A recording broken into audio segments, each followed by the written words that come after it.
ഇന്നത്തെ ഉച്ചപൂജ നേരത്തെ നടത്തിയാണ് ഗുരുവായൂർ ക്ഷേത്രത്തിലെ മണിക്കിണർ വറ്റിക്കൽ ആരംഭിച്ചത്. 12 പേരടങ്ങുന്ന കീഴ്ശാന്തി നമ്പൂതിരിമാരാണ് ഇതിനായി കിണറ്റിലിറങ്ങിയത്. കഴിഞ്ഞ തവണയാണ് 23 വർഷങ്ങൾക്ക് ശേഷം കിണർ വറ്റിച്ചത്. എന്നാൽ മോട്ടോർ തകരാർ മൂലം ചളി നീക്കം ചെയ്യാനായില്ല. ഇത്തവണ കിണറിലെ വെള്ളത്തിന് നിറവ്യത്യാസം കണ്ടതിനെ തുടർന്ന് സർവ്വസന്നാഹങ്ങളോടെ ചളി കൂടി നീക്കം ചെയ്യാനായി.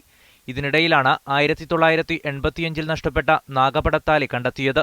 നഷ്ടപ്പെട്ട 3 തിരുവാഭരണങ്ങളിൽ ഒന്നാണിത്. തിരുവാഭരണം നഷ്ടപ്പെട്ടതിനെ തുടർന്ന് മുൻ മേൽശാന്തിയെയും മക്കളെയും നുണപരിശോധന വരെ നടത്തി. കാണാതായ ആഭരണം കണ്ടെത്താനാകാത്തത് പ്രതിപക്ഷം അക്കാലത്ത് രാഷ്ട്രീയമായി ഉപയോഗിക്കുകയും ചെയ്തു. കണ്ടെത്തിയ ആഭരണം ദേവസ്വം അഡ്മിനിസ്ട്രേറ്ററുടെ ലോക്കറിലേക്ക് മാറ്റിയിട്ടുണ്ട്. കഴിഞ്ഞ വർഷം നടത്തിയ മണിക്കിണർ വൃത്തിയാക്കലിൽ ഒട്ടേറെ സാളഗ്രാമങ്ങളും 16 സ്റ്റീലിന്റെയും 3 ചെമ്പിന്റെയും കുടങ്ങളും നാണയങ്ങളും 10 കൊച്ചു പ്രതിമകളും ലഭിച്ചിരുന്നു. എന്നാൽ ക്ഷേത്രത്തിനകത്തു നിന്നും ആഭരണം എങ്ങനെ കിണറ്റിലെത്തിയെന്ന ചോദ്യത്തിന് മാത്രം ഇനിയും ഉത്തരമായിട്ടില്ല. മീഡിയ 1 തൃശൂർ.